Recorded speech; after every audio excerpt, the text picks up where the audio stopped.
Smart meter लाने के लिए आपको पूरा सिस्टम ऑटोमेट करना पड़ेगा, तब जाकर इसका बेनिफिट हो सकता है। सही। क्योंकि आप जाकर कुंडे से जाकर काम करते हैं तो फिर आप स्मार्ट मीटर लगाएंगे तो मेरे ख्याल से मैं नहीं समझता कि उससे कोई आपको फ़ायदा मिले। अराउंड 36 रिसर्च आर्टिकल्स मेरे पब्लिश्ड हैं, वो भी SCI जर्नल्स में, SCI इंडेक्स जर्नल्स में मेरे 36 रिसर्च आर्टिकल पब्लिश्ड हैं, वो भी स्पेशली पावर सेक्टर के ऊपर। अच्छा। एंड कुछ पार्ट से एग्रीकल्चर ऑटोमेशन के ऊपर भी, बट मेरा मेन फोकस जो मेरा वो है पावर जनरेशन के ऊपर।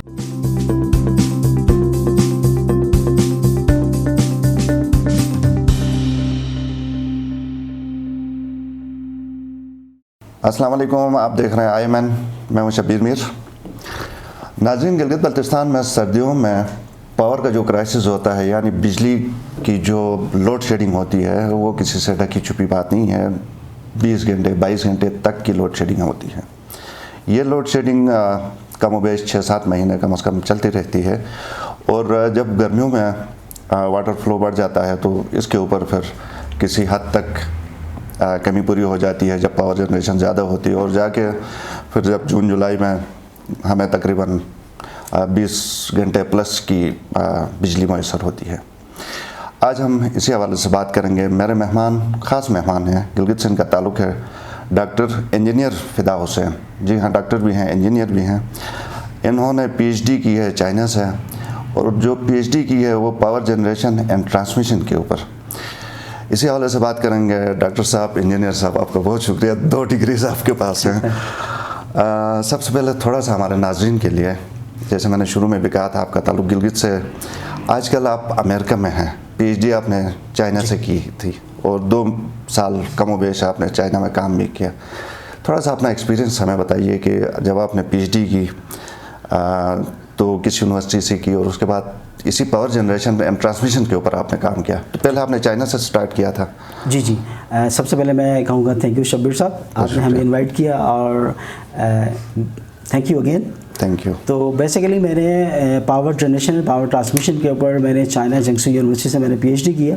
ठीक। और PhD बेसिकली मेरा जो फोकस था power quality and power generation के ऊपर जो प्रॉब्लम्स हैं उनका ऊपर मेरा फोकस था। अब आपके उसके बाद PhD कंप्लीट करने के बाद मैंने उसी यूनिवर्सिटी ने मुझे ऑफ़र किया कि आप इसी यूनिवर्सिटी में पोस्ट डॉक करें, फर्दर रिसर्च करें। क्योंकि इस वजह से कहा, क्योंकि हमारे पास बहुत सारे प्रोजेक्ट्स थे पावर सेक्टर के ऊपर, तो इसीलिए मैंने वहाँ पर उनके इंसिस्ट करने पर मैंने कंटिन्यू कर लिया post doc. After post doc फिर मैंने स्विच कर ली अमेरिका के लिए, ताकि मुझे यानी better research and better environment मिल जाए। ठीक। तो अभी मैं वहाँ पर मेरा रिसर्च एंड डेवलपमेंट का काम मैं कर रहा हूँ। सही। अमेरिका में आप किस जगह हैं? मैं टेक मोंटरे में काम कर रहा हूँ। अच्छा। और यही आप जो काम कर रहे हैं, यही पावर जनरेशन और ट्रांसमिशन के ऊपर ही आप काम कर रहे हैं? जी, एग्जैक्टली पावर ट्रांसमिशन और पावर जनरेशन के ऊपर ही काम है मेरा। ठीक है। पहले मुख्तसरन मुझे थोड़ा सा ये बताइए कि कुछ इस तरह के प्रोजेक्ट्स हैं जिनके ऊपर आपने अमेरिका में काम किया। पावर जनरेशन किस तरह की? हाइड्रो पावर जनरेशन के ऊपर हमने basically small and medium and small and mini power generation के ऊपर मैंने डिफरेंट एस्पेक्ट से प्रोजेक्ट के ऊपर काम किया। ठीक है। बेसिकली गिलगित बल्तिस्तान को, अगर हम इसी को गिलगित बल्तिस्तान के ऊपर, मैं की बात काट रहा हूँ, माजरत। पहले थोड़ा सा गिलगित बल्तिस्तान के ऊपर हमने फोकस भी करना है, लेकिन मुझे ये बताइए कि जब आपने प्रोजेक्ट 2-3 यहाँ पे किए और उस दौरान आपके रिसर्च पेपर्स भी शाये हो गए? अराउंड 36 रिसर्च आर्टिकल्स मेरे पब्लिश्ड हैं, वो भी SCI जर्नल्स में, SCI इंडेक्स जर्नल्स में मेरे 36 रिसर्च आर्टिकल पब्लिश्ड हैं, वो भी स्पेशली पावर सेक्टर के ऊपर। अच्छा। एंड कुछ पार्ट से एग्रीकल्चर ऑटोमेशन के ऊपर भी, बट मेरा मेन फोकस जो मेरा वो है पावर जनरेशन के ऊपर। अब आते हैं गिलगित के ऊपर, क्योंकि हमें यहाँ पे, आप खुद गिलगित से आपका ताल्लुक़ है, यहाँ पे तो सर्दियों में बस लोड शेडिंग में ही हमने रहना होता है, मतलब 22 घंटे। और आजकल चलें चाइना से थोड़े से ये जो लाइट्स आ गई हैं रिचार्जेबल, तो इनकी मदद से थोड़ा बहुत हमारा टाइम पास होता है। मुझे ये बताइए कि गिलगित बल्तिस्तान में पोटेंशियल कहा जाता है कि 60,000 मेगावाट जनरेशन पावर की जनरेशन हो सकती है। तो आपके ख्याल में गिलगित बल्तिस्तान में ये जो हमारा क्राइसिस होता है सर्दियों में, पावर क्राइसिस, इसको हम ओवरकम कर सकते हैं? बिल्कुल ईजिली ओवरकम कर सकते हैं, क्योंकि इंडस रिवर के हिसाब से, अगर वापडा के हिसाब से हम देख लें तो 60 है आपके पास। लेकिन इससे ज़्यादा हम जनरेट कर सकते हैं। इससे ज़्यादा जनरेट करने के लिए डिफरेंट हमें यानी मिनी पावर प्रोजेक्ट्स भी लगा सकते हैं, जिसके लिए कॉस्ट मिनिमम कॉस्ट के ऊपर, न कि सपोज़ करें कि भाई हमें वापडा पैसे देगा या पाकिस्तान पैसे देगा तो काम करेंगे, नहीं, ऐसा नहीं कि मिनी पावर प्रोजेक्ट्स के ऊपर भी हम काम कर सकते हैं, जिससे हमें यानी एक घर दो घर आराम से चल सकें। अच्छा, हम कोई विलेज वाइज कुछ इस तरह कर सकते हैं कि मिल के कोई छोटा सा मिनी पावर प्रोजेक्ट हम खुद ही बना सकते हैं और उससे बना सकते हैं, खुद ही अपने लिए बिजली प्रोड्यूस करके अपना काम चला सकते हैं। ये हो सकता है, बिल्कुल ऐसा हो सकता है, क्योंकि आप देखिएगा, मैं अमेरिका की बात करूं तो वहाँ पर हम लोग हाउस होल्डर्स हैं, वो क्या करते हैं, अपनी बिजली जनरेट करके उनको सेल भी करते हैं, गवर्नमेंट को सेल भी करते हैं। अच्छा। तो बिल्कुल इसी तरह से अगर हम मिनी प्रोजेक्ट्स, जिसको हम कहते हैं डिस्ट्रीब्यूटेड जनरेशंस, स्मॉल जनरेशंस अगर करके पाकिस्तान का नहीं बल्कि गिलगित बल्तिस्तान की गवर्नमेंट को हम सेल कर सकते हैं। ठीक, तो इसका क्या तरीक़ेकार होगा? फर्ज करें अगर जुटियाल में हम लोग कुछ करना चाहें या ये जुल्फ़िकाराबाद में लोग करना चाहें जनरेशन, तरीक़ेकार किस तरह का होगा? जैसे कि नॉर्मली क्या कहते हैं PWD जो काम कर रहा है, बिल्कुल सेम इसी तरह से पावर जनरेट कर सकते हैं।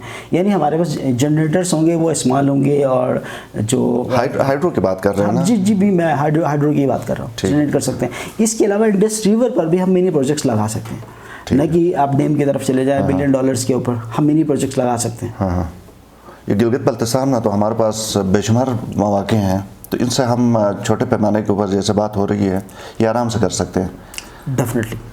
आइडियल क्या इस तरह इसकी सिचुएशन हो सकती है? मिसाल के तौर पे हमारे यहाँ पे चूँकि लोग भी तो इस तरह अमीर नहीं है ना, पैसे वाले लोग नहीं हैं, तो कम्युनिटी मिल के कोई सेक्टर्स बना के करना होगा, क्या तरीक़ेकार बेहतर होगा हमारे लिए? इसके लिए ये है कि हम छोटी सी एक ऑर्गेनाइजेशन बना लें, बना के पैसे कंट्रीब्यूट करें, विलेज के ऊपर बना सकते हैं। ठीक है। और आपके लिए क्या स्लाइडिंग का मतलब इतना डेंजरस नहीं है। जैसा कि पुराने ज़माने में मैं बात करूँ, चक्की का होता था, ठीक है ना, आप उस चक्की को आप हाइड्रो पावर में कन्वर्ट कर सकते हैं। ठीक, इक्विपमेंट हम खुद ही खरीद पाकिस्तान से परचेज कर सकते हैं, ईजिली हमें इक्विपमेंट्स अवेलेबल हैं, इतने कॉस्टली भी नहीं है। ठीक, एक मोटर ले लें, मोटर का रिवर्स प्रोसेस जनरेटर होता है, ठीक, फिर उसमें आप छोटी बहुत ऑटोमेशंस कर लें, तो आपको यानी पावर बिल्कुल एग्जैक्ट सही मिल जाएगी, पावर और क्वालिटी के हिसाब से मिल जाएगी। तो ये आप चक्की वाला जो पुराना जो हमारा सिस्टम चलता था, जी, उसी से हम कन्वर्ट कर सकते हैं। सही। बाकी इसका जो इसकी फॉर्मेलिटीज़ होंगी यकीनन वो तो हम गवर्नमेंट के साथ बैठ के तय कर सकते हैं ना, कि मज़ीद क्या उनकी हेल्प रिक्वायर होगी या नहीं होगी, ये टेक्निकल मज़ीद भी। तो खैर, जो हमारे यहाँ पे एग्जिस्टिंग पावर प्रोजेक्ट्स हैं, इनके हवाले से आपने देखें हमारे पास जो कारगा में है, फिर नलतर में है, ये इनकी कैपेसिटी दिन ब दिन कम हो रही है, बढ़ रही है, या जो इसकी ये प्रोजेक्ट लगे हैं ये सही जगहों पे हैं? कुछ प्रोजेक्ट्स हमारे पास सर्वे होते हैं, कुछ प्रोजेक्ट्स ऐसे हैं लेकिन उनकी फिजिबिलिटी नो हाउ सही है, बट लेकिन ऑपरेटिंग सिस्टम और फुल लोड पे ये नहीं चलाते हैं।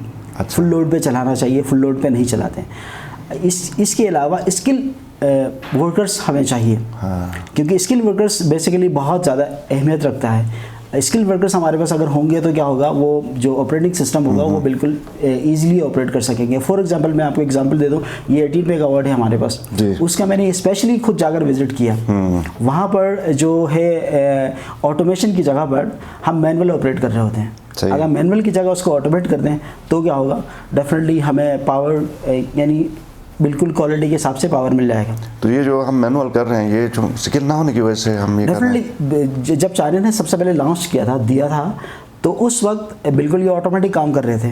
अब ये मैनुअल पर आ गए हैं। सही। अगर ऐसा ना हो तो डेफिनेटली आपके लिए पावर बिल्कुल सही पावर मिलेगी, क्वालिटी के हिसाब से पावर मिल जाएगी। उस वक्त शायद हमारे जो लोग थे, जो उस वक्त हमारा लेबर था, वर्कर्स थे, वो ट्रेन नहीं होंगे ना, स्किलफुल नहीं होंगे, ट्रेनिंग नहीं हुई होगी, यही हो सकता। मैंने लास्ट टाइम भी एडवाइस किया था। हाँ। लास्ट टाइम मैंने बिल्कुल स्पेशली एडवाइस किया था कि हमें गिलगित बल्तिस्तान के ऊपर स्पेशली PWD के ऊपर कि एक इंस्टीट्यूट बनाया जाए। हाँ। जिससे लोगों को, जितने भी हमारे पास वर्कर्स आते हैं, ना कि वर्कर्स ओनली, हमें इंजीनियर्स को भी ट्रेन किया जाए, क्योंकि इंजीनियर्स नॉर्मली पढ़ कर आते हैं तो वो उनके पास प्रॉपर ट्रेनिंग नहीं होती है एक स्पेसिफिक जॉब के लिए। तो अगर हम उसको ट्रेन कर दें तो क्या होगा, वो हमारे पास जनरेशन होगी वो इंक्रीज कर जाएगी और डिक्रीज करने के बजाय। तो हमें स्किल वर्कर्स के साथ इंजीनियर्स की भी ट्रेनिंग की ज़रूरत है। नॉर्मली देखा जाता है कि PWD जो है वो वापडा के इस्लामाबाद में जाकर ट्रेनिंग करके आते हैं, लेकिन वो नॉट मोर देन इनफ। हमें मजीद इसके लिए गिलगित बल्तिस्तान में इंस्टीट्यूट की ज़रूरत है, स्पेशली ट्रेन के लिए, न कि यूनिवर्सिटी एंड कॉलेज की। इसके लिए एक्सपर्ट्स की ज़रूरत होगी जो इनको फर्दर ट्रेन करेंगे। फर्दर ट्रेन करेंगे, स्पेसिफिक उसके ऊपर फील्ड के ऊपर ट्रेन करेंगे। सही। हमारे गिलगित बल्तिस्तान में अक्सर वोल्टेज का भी बड़ा प्रॉब्लम होता है, इसकी क्या वजह होती है यहाँ पे? इसकी बहुत सारी वजूहात हैं। ट्रांसमिशन इसकी बहुत सारी वजूहात हैं। इसकी वजूहात ये है कि जैसा कि हम लोग उस पर चलाते हैं, यानी जो जनरेशन हमारे पास है, यानी फुल लोड पे हम उसको ऑपरेट नहीं कर रहे होते हैं। क्यों नहीं कर रहे होते हैं? ये कहते हैं कि वाटर की शॉर्टेज की वजह से हम नहीं कर रहे होते हैं। वाटर की शॉर्टेज है भाई, वाटर की शॉर्टेज है तो उसी लिमिट के अंदर आप उसको ऑपरेट करें। उसके अलावा पावर लॉसेस हैं, और पावर लॉस की वजह से पावर क्वालिटी में वो हो जाता। तीसरी बात, सबसे इम्पॉर्टेंट बात ये है कि हमारे पास जो ग्रिड सिस्टम है वो मैनुअल है। ठीक। सपोज़ करते हैं आपको किसी जगह पर आपने इलेक्ट्रिसिटी ऑफ करना है तो आप अपने ऑफिस में बैठ कर नहीं कर सकते। वो जो डंडा लेके जाके जाकर करते हैं। इसके लिए हमें लेकर आना चाहिए स्काडा सिस्टम। अच्छा। स्काडा लेकर आएंगे तो क्या होगा, ये पूरा सिस्टम ऑटोमेट हो जाएगा। हम अपने कंप्यूटर में बैठ के ये पूरा कंट्रोल कर सकेंगे, जिसकी वजह से पावर लॉसेस कम हो जाएंगे। और दूसरी बात ये है कि हमें पावर क्वालिटी भी एक्यूरेट मिल जाएगी। और सबसे इम्पॉर्टेंट बात कि पावर क्वालिटी इंप्रूव करने के लिए गिलगित बल्तिस्तान ने कुछ भी काम नहीं किया। बेसिकली हमें नॉर्मली कराची में देखें या दूसरे सिटीज़ में देख लें या इधर दूसरे डेवलप कंट्रीज़ में आप देखें तो वहाँ पर आपकी कैपेसिटर्स बैंक्स लगाए जाते हैं पोल्स के ऊपर, और जिसकी वजह से पावर क्वालिटी इंप्रूव हो जाती है। इसकी सबसे बड़ा फ़ायदा ये है कि जैसा कि कंज्यूमर को तो फ़ायदा है, लेकिन सबसे बड़ा फ़ायदा जो है वो PWD को होगा। अच्छा। इसकी वजह ये है कि जो कंज्यूम करेगा, अगर वोल्टेज प्रॉपर आएगा और करंट उनको प्रॉपर मिलेगा तो उनका बिल इंक्रीज़ होगा, यानी आप बिल ज़्यादा देंगे। ठीक है, ये सबसे फ़ायदा PWD को ही है, न कि कंज्यूमर को तो है ही है, लेकिन PWD को भी ज़्यादा फ़ायदा है, क्योंकि उनका बिल सपोज करते हैं आप 10 रुपये बिल देते हैं तो पावर प्रॉपर आपको दिया जाएगा तो आप 20 रुपये देंगे, यानी 5 रुपये आपको ज़्यादा या 10-5 जो भी है वो ज़्यादा देना पड़ेगा। बिल देने का वैसे हमारे यहाँ पे तो रवाज नहीं है। आप जो स्मार्ट मीटर्स लगे हैं इसकी वजह से शायद कुछ बेहतरी आई है, तो इस हवाले से भी है कोई सजेशन आपकी तरफ से? स्मार्ट मीटर लाने के लिए आपको पूरा सिस्टम ऑटोमेट करना पड़ेगा, तब जाकर इसका बेनिफिट हो सकता है। सही। क्योंकि आप जाकर कुंडे से जाकर काम करते हैं तो फिर आप स्मार्ट मीटर लगाएंगे तो मेरे ख्याल से मैं नहीं समझता कि उससे कोई आपको फ़ायदा मिले। अगर हम छोटे पैमाने के ऊपर पावर जनरेशन करेंगे तो ट्रेनिंग और स्किल लेबर की जो बात कर रहे हैं वो फिर भी लैग कर रही होगी ना, कि अब आम लोगों को कौन कहाँ से ट्रेनिंग फिर लेंगे? तो इसके लिए स्पेशल जैसा कि नवाज क्या कहते हैं अपना PM प्रोग्राम्स हमारे पास हैं, सिलाई कढ़ाई के लिए स्किल प्रोग्राम्स हमारे पास हैं। तो इस तरह से अगर इस सेक्टर में भी अगर लॉन्च किया जाए तो बहुत सारे लोग इससे फ़ायदा उठा सकेंगे। सही। क्योंकि कोई भी बंदा अगर वहाँ जाकर काम करेगा तो गवर्नमेंट के लिए भी इतना बोझ नहीं होगा, डायरेक्ट PWD को बोझ नहीं होगा। अगर इस प्रोग्राम के साथ ऐड किया जाए, जैसा कि स्टोन का काम करते हैं बहुत सारे, आपके पास सिलाई कढ़ाई का काम हो रहा होता है। पाकिस्तान मेरे ख्याल से न्यू टेक के नाम से कोई इदारा है वो चला रहा होता गिलगित में, मेरे आई थिंक सो। तो अगर इसमें इसको भी लॉन्च मतलब अटैच किया जाए तो इस पर भी हमें स्किलफुल वर्कर्स हमें मिल सकते हैं। अगर गिलगित बल्तिस्तान गवर्नमेंट को आपकी खिदमत की ज़रूरत पड़ी तो आप दे सकेंगे? मैं डेफिनेटली मैं गिलगित बल्तिस्तान का क्या कहते हैं बेटा हूँ, तो मुझे देना चाहिए। बिल्कुल। आप चूँकि अमेरिका में है, और एक चीज़ हमारे पास थोड़ा सा वक्त महदूद है, हुकूमत वक्त के लिए कोई पैगाम पावर जनरेशन एंड ट्रांसमिशन के हवाले से कुछ अगर देना चाहें आप? बेसिकली मैं तो खुद इनको कोई पैगाम तो नहीं देना चाहूँगा, लेकिन ये है कि हमें अपने अंदर इम्प्रूवमेंट लेकर आना चाहिए किसी भी सेक्टर के हवाले से, क्योंकि वो बैठे हुए हैं खुद समझ के अच्छा काम कर सकते हैं, और हमें अपने अंदर इम्प्रूवमेंट लेकर आना चाहिए कोई भी शख्स, तो फिर इम्प्रूव हो सकता है। हमें मैनुअल से ज़रा क्या कहते हैं इसको, ऑटोमेशन की तरफ जाना चाहिए। हमारी ट्रेनिंग्स होनी चाहिए, कोई स्किल डेवलपमेंट का काम होना चाहिए। तो इससे बेनिफिट होगा गिलगित बल्तिस्तान के लिए। इससे आने वाले वक्तों में हम अपनी जो क्राइसिस है, पावर क्राइसिस को, इसके ऊपर काबू पाने में कामयाब हो सकेंगे। ये छोटी सी बात है, ये जो हम हमेशा कहते हैं कि लोड शेडिंग बहुत ही मामूली बात है, ठीक है ना, बहुत ही मामूली बात है। हम पाकिस्तान को पावर सेल कर सकते हैं, पावर सेल हम कर सकते हैं, हम सेल कर सकते हैं। लेकिन ये तो एक लंबा चौड़ा प्रोसेस नहीं होगा। ग्रिड हमारे पास नहीं है, नेशनल ग्रिड के साथ हम कनेक्ट नहीं है, तो वो जब नेशनल ग्रिड के साथ कनेक्ट होगा तो हम सेल कर सकते हैं। अगर छोटे छोटे पैमाने पर हम खुद की जनरेशन करें, जनरेशन करके हम उसको क्या कहते हैं अपना लोकल ट्रांसमिशन के ऊपर कनेक्ट किया जाए, तो हम अपने घर से, जैसा कि आप सपोज एग्जाम्पल लीजिएगा, आप अपने घर में बैठे हैं, आपकी लाइट नहीं है, सुबह से लेकर आप शाम तक ऑफिस जाते हैं, तो उस वक्त जो जनरेशन होगी वो जनरेशन आप PWD को सेल करेंगे घर में बैठ के, ठीक है, क्योंकि आप खुद से अपना पावर हाउस लगाएंगे तो आप सेल करेंगे। जब रात को आएंगे तो वो रात वाली जो इलेक्ट्रिसिटी जनरेट होगी वो आप यूज़ करें, दिन में सेल करें, क्योंकि दिन में इंडस्ट्री चलेंगी, दुकानें चलेंगी।